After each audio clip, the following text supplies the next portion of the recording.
In 1974, a Japanese college dropout named Norio Suzuki heard a story. On a remote Philippine island, deep in the jungle, there supposedly lived a Japanese soldier, a lieutenant who had been hiding there since the end of World War II for almost 29 years. He refused to surrender. At first, Norio thought it was a myth. If the soldier had disappeared so long ago, he must have been declared dead. No one could survive in the jungle for that long. But he decided to learn more. The lieutenant, named Hiroo Onoda, had gone missing at the end of the war in 1945 and was declared dead in 1959. That was strange. Why had the authorities waited so long? Maybe someone had seen him alive, and if he'd survived that long, maybe he was still alive. Inspired by the legend, Norio decided to take matters into his own hands and set out to find the missing soldier and bring him home. But it wouldn't be easy. Get ready,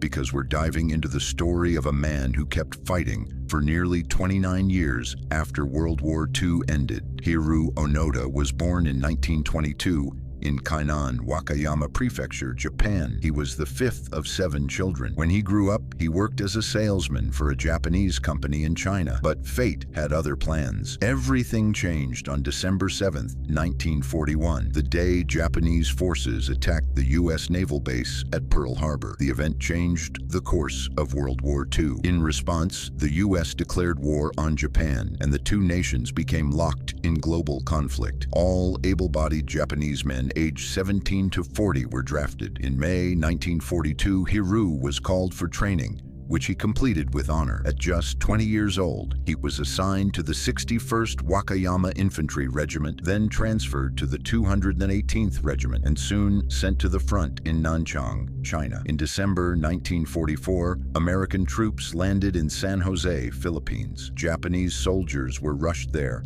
and Hiroo's unit was ordered to defend Lubang, a small island of 124 square kilometers in the Philippine archipelago. The American invasion intensified, and on January 10, 1945, Hiroo was promoted to second lieutenant. Soon he received an order that would change his life forever. Major Takahashi told him Lieutenant Onoda would go to Lubang Island to lead the garrison in guerrilla warfare. It was a huge responsibility, but Hiroo accepted. General Akira Muta, Chief of Staff of the 14th Army, gave him unforgettable orders.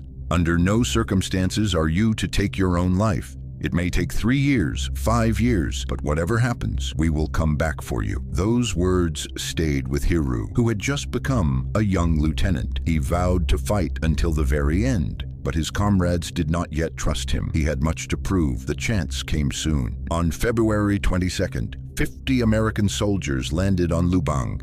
A battalion of Marines with 4 tanks entered the town of Tilik, and in the ensuing battle, the town was wiped out. The American forces instantly crushed the Japanese garrison. To protect his unit, Hiroo ordered a retreat into the mountains, after which he switched to a guerrilla strategy, a type of warfare where small groups of soldiers attack armies through sabotage, sudden ambushes, and raids. Hiroo knew it was unsafe for his unit to stay in one place, as they would be easy prey if surrounded by the Americans. The soldiers split into groups of 3. 2 stood guard, watching in different directions, while the third cooked food and set up camp. In Hiroo's own group were Corporal Shimada and Private Kazuka. Later, Private Akatsu, a sickly young soldier, joined them. They all continued sabotage activity against American troops through the summer of 1945. Hiding deep in the thick mountain jungle, these small groups were completely cut off from military command, so they didn't know about the catastrophic events of August 6th, a day the world would never forget. The Americans dropped the first atomic bomb on the Japanese city of Hiroshima. The bomb destroyed the city, leveling about 60,000 buildings and killing 66,000 people. Just 3 days later, the Americans dropped a second atomic bomb on the city of Nagasaki, completely flattening it and killing another 69,000 people. After this terrifying display of power, Japan was forced to admit defeat. The country's surrender was announced by Emperor Hirohito on August 15th and signed on September 2nd, 1945. The Nightmare War was finally over. Through Central Command, an order was sent for Japan's surrender and the withdrawal of all soldiers. But news traveled slowly to distant fronts, like the Philippines. In those days, there were no smartphones or internet, only telegrams, letters, and word of mouth. So only in mid-October did news of the empire's defeat reach Lubang. A group of Japanese soldiers encountered local residents who ran away in fear, but one of them left a piece of paper. On it was written in Japanese, "The war ended on August 15th. Come down from the mountains." The soldiers took it as a trick by the locals to make them leave the island. They heard gunfire in the distance and stayed convinced the Americans were trying to lure and capture them. By the end of the year, a Boeing B-17 flew over the unit's hideout and dropped a bundle of leaflets. These were printed copies of the surrender order from General Yamashita of the 14th Army. But the soldiers skeptically studied every detail of the text. The leaflet said that those who surrendered would receive medical aid and be sent back to Japan. The word used for aid actually meant to give help, and at that time was often used when releasing prisoners of war. The soldiers found it incredibly suspicious, but what alarmed Hiroo most was the mention of a direct imperial order from Yamashita. He had never heard of such an order, and the text made it sound as if the general was giving orders to himself. Something clearly didn't add up. Filled with doubt, the soldiers concluded that the leaflets were a clever American forgery. Later, it turned out that the mistake was just a simple typo. But by then, it was too late. The soldiers stayed alert and continued to fight for Japan. The guerrilla campaign dragged on, supplies ran out, and hunger set in. At first, every unit had a 3-month supply of rice, which Hiroo's group distributed carefully and sparingly. But by March, others had run out of food. They came to Hiroo's camp asking for rice, but the lieutenant refused. He always gave the same answer. "You ate like pigs when you had rice. Now it's gone. If we give you ours, we'll all starve. You don't know how to preserve food. The only thing that weakens my will is hunger." Constantly wandering through the jungle, the men grew desperate with hunger. More and more leaflets fell from the sky, urging them to surrender, and the starving, homesick soldiers began to lose hope. In April 1946, 41 men from other groups surrendered, but Hiroo's 4-man team still refused to disobey orders. Days and weeks passed, and the surrendered Japanese soldiers began leaving messages saying, "No one is searching for you except the Japanese themselves. Come out." But the 4 still refused to believe the war had ended or that Japan had lost. They preferred to think those Japanese soldiers were actually prisoners forced by the Americans to lure them out. So every time someone tried to call out to them, Hiroo's group quickly moved to a new location. However, the leaflets made an impression on Private Akatsu. He was 22 years old, the youngest in the group. One evening after dinner, he raised an important question. What if the war really was over? Everyone looked at the lieutenant. Seizing the moment, Hiroo firmly said, "If you truly believe that,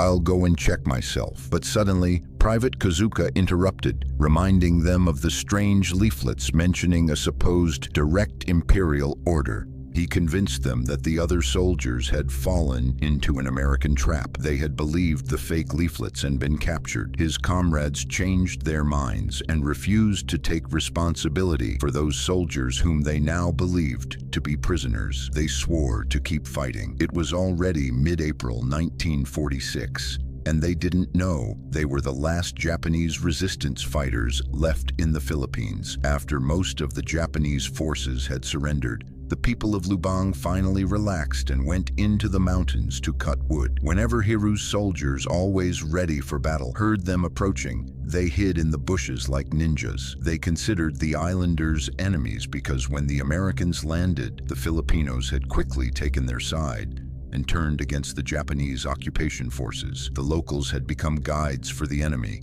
and now Hiroo's unit did everything to avoid them. But luck wasn't always on their side. Sometimes they were spotted. When that happened, there was only one option left: to shoot at the villagers to scare them away. It was the only way the soldiers could protect their hideout from being discovered by people they believed were enemies. They lived in their own version of reality. I even feel sorry for the locals who had to endure the aggressive behavior of Hiroo's group. But the danger wasn't just being shot at. The soldiers also stole food. When the islanders went to work in the mountains, They carried bags of raw rice. They hung the bags on trees and left them there to use the next day. But they didn't know that hungry soldiers were hiding in the jungle. Hiru's unit stole rice under the cover of night, but surviving on such meager portions alone was impossible. Fortunately, Lubang had rich flora and fauna that could sustain the soldiers. In the tropical climate, one fruit was especially common: bananas. Lubang was also home to wild animals: buffalo, pigs, jungle fowl, and even iguanas up to a meter long. Lizard meat was unappetizing, and hunting animals with limited ammunition seemed wasteful. So the soldiers focused on the cows raised by the islanders for meat, justifying it as taking resources from the enemy. It was harsh for the locals and their livestock, but this diet allowed the stubborn soldiers to survive. To understand their situation, it helps to know the island's layout. Lubang had only 12,000 residents, mostly farmers in the north. Hiru's unit moved through the less populated, jungle-covered southern mountains. They traveled in an elliptical path counterclockwise and never stayed in one camp more than 3 to 5 days, driven by paranoia and the fear that enemies could appear at any moment. Living in such isolation, strictly following their routine, the soldiers gradually convinced themselves that the war was still ongoing. But one of them was skeptical. Private Akatsu doubted more than the others that Japan was still at war. He left the unit 3 times, disappearing into the jungle, but each time Corporal Shimada brought him back. Then, in September 1949, 3 years and 210 days after the war ended, Akatsu vanished. His comrades feared he had been captured by American soldiers. They were in for a surprise. In 1950, 6 months later, they found a leaflet revealing the shocking truth. Akatsu had surrendered to Filipino forces in March after spending 6 months alone in a camp on the other side of the island. A note attached to the leaflet said that when he finally decided to surrender, the Filipino soldiers welcomed him as a friend, not an enemy. This should have confirmed the war was over, right? But reflecting on Akatsu's words, the soldiers noticed a mysterious plane circling above. Assuming it was part of an enemy trap, they hid. Rather than reducing doubt, Akatsu's departure only intensified their paranoia. They began seeing spies in every islander. It might seem the Japanese authorities had given up searching for Hiru's unit, but their efforts continued. In February 1952, 7 years after the war ended, another plane dropped messages into the forest. Among them was a letter from Hiru's brother Toshio, stating that the war had long ended and all his brothers had left the army. There were also letters and photos from the families of Private Kozuka and Corporal Shimada. Convincing proof, right? But the soldiers again suspected a trick. They decided the photos were a trap by the Americans. After all, Shimada's family was standing in front of a house he did not recognize. The photos must be fake. The soldiers didn't know that Tokyo had been heavily bombed and much of the city needed rebuilding. In general, they refused to believe Japan had lost and let their imaginations run wild, creating theories about how the Americans had faked the photos. This was hard to do over 70 years ago since there was no Photoshop. Ironically, the leaflets and letters claiming the war had ended only reinforced their delusions. After such a long time in the jungle, the soldiers' uniforms began to fall apart. To patch holes, they used threads from hemp-like plants and cut pieces of canvas from their tents. Fortunately, there was no malaria on Lubang, and being isolated from the island's population, they rarely got sick. The soldiers kept track of the calendar from memory and counted their rations. They cared for their swords and rifles, polishing them with palm oil to prevent rust. Over time, however, the rifles absorbed so much oil that giant rats chewed on them. The soldiers also stole materials and clothes from the locals, raiding homes for coffee and canned goods. Naturally, the islanders became hostile and tried to lure the soldiers out in various ways. For example, leaving obscene drawings and photos of naked women in the mountains. But paranoia suppressed any curiosity, and the soldiers stayed away from all of it. Eventually, tired of the raids and theft, the islanders decided to fight back. In June 1953, Corporal Shimada was shot in the leg by a fisherman. Then tragedy struck. Just a year later, Shimada was accidentally shot and killed by a soldier from a Philippine Army mountain unit during training. Although it was an accident, the unit saw it as enemy aggression and proof that the war was still ongoing. 10 days after Shimada's death, a Philippine Army plane flew over the camp several times.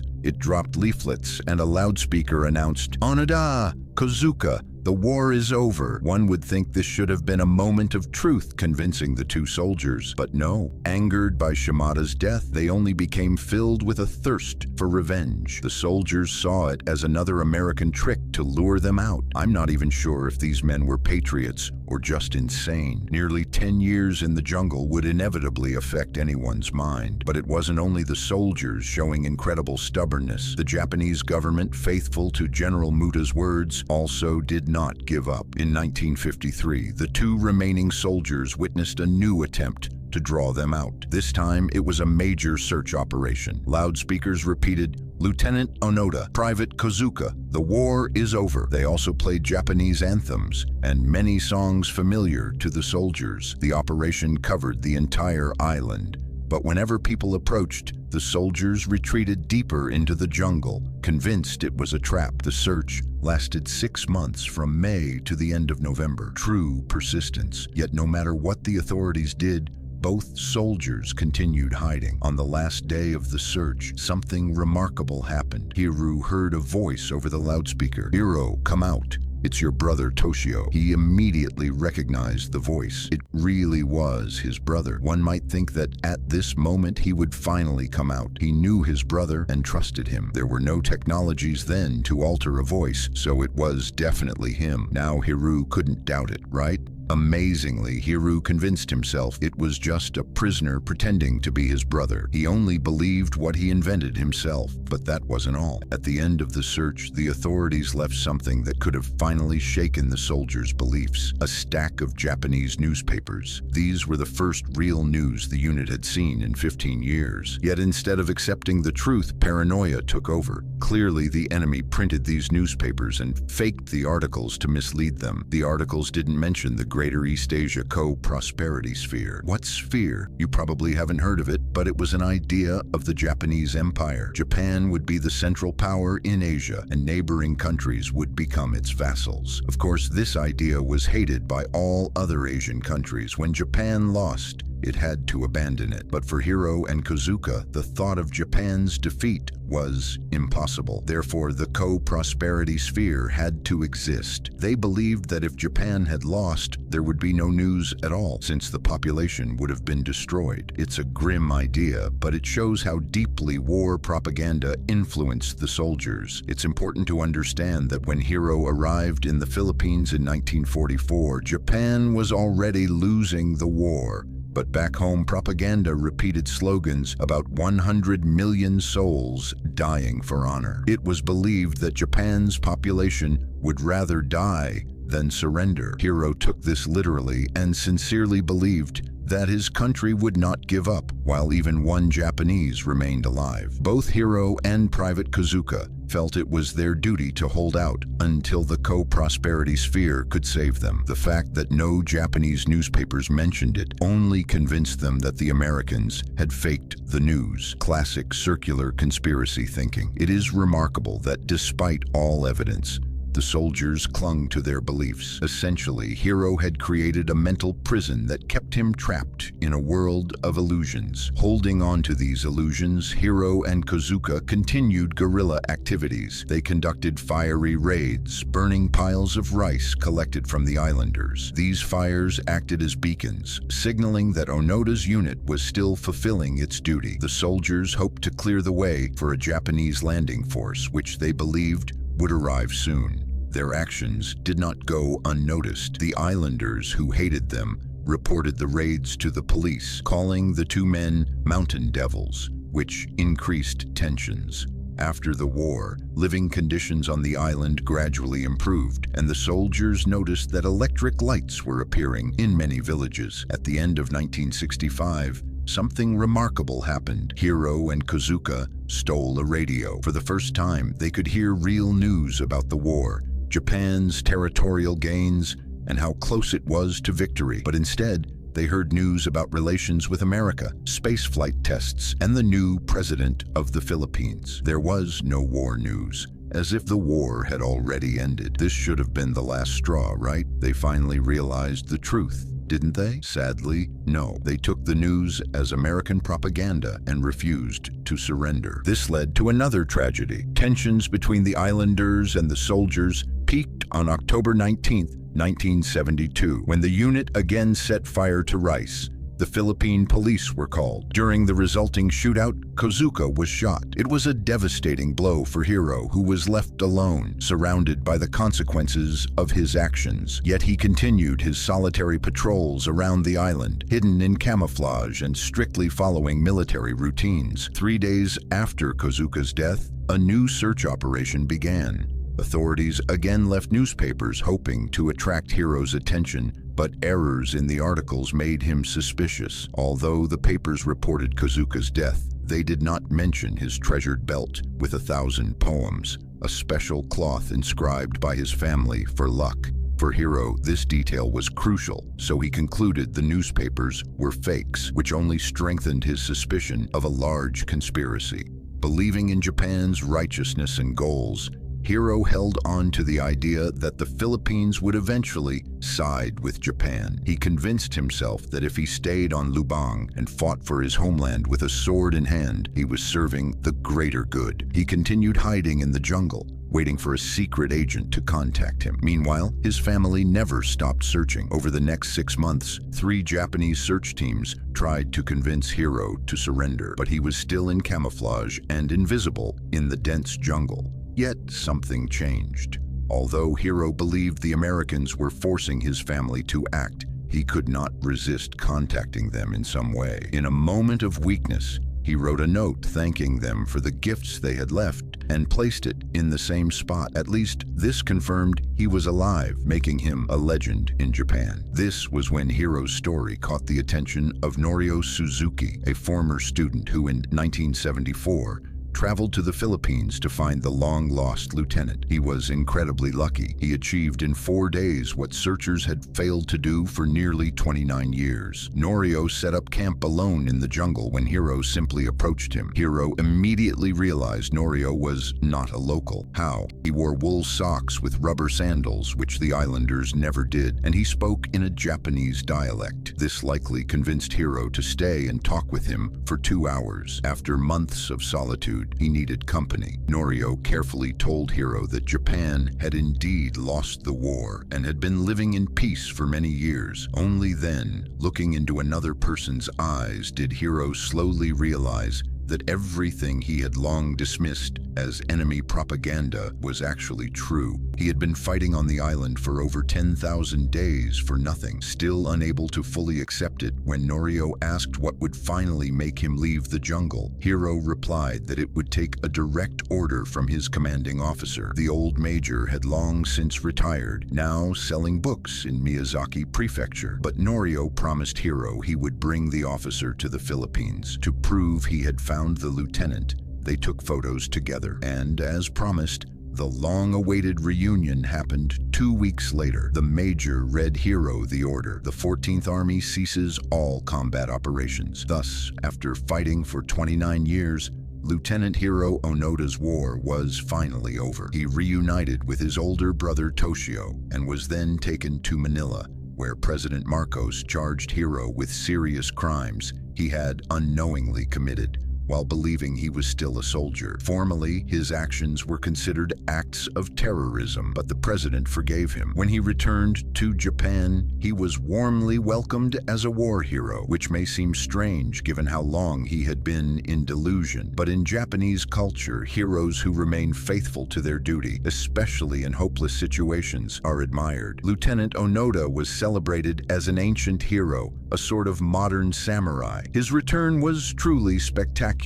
Huge crowds, parades, and speeches from officials. A real hero's welcome. Japan could finally celebrate something related to the war, as its lost soldier had returned. But Hiro now found himself in a foreign, unfamiliar country. Japan had changed significantly during the 30 years he was gone. Though he tried to return to normal life, nothing felt the same. He embarked on a new adventure. In 1975, Hiro packed his bags and moved to the Japanese colony in São Paulo, Brazil, to help his brother run a farm. Who would have thought this once incredibly stubborn soldier would become a simple cattle farmer? So many unexpected turns. In 1984, Hiro fell in love and married Machi Anuku, a tea ceremony instructor. Together, they returned to Japan and opened the Onada School, a camp where children learned survival skills. In 1996, Hiro made a pilgrimage to Lubang and generously donated $10,000 to the local school. Finally, on January 16,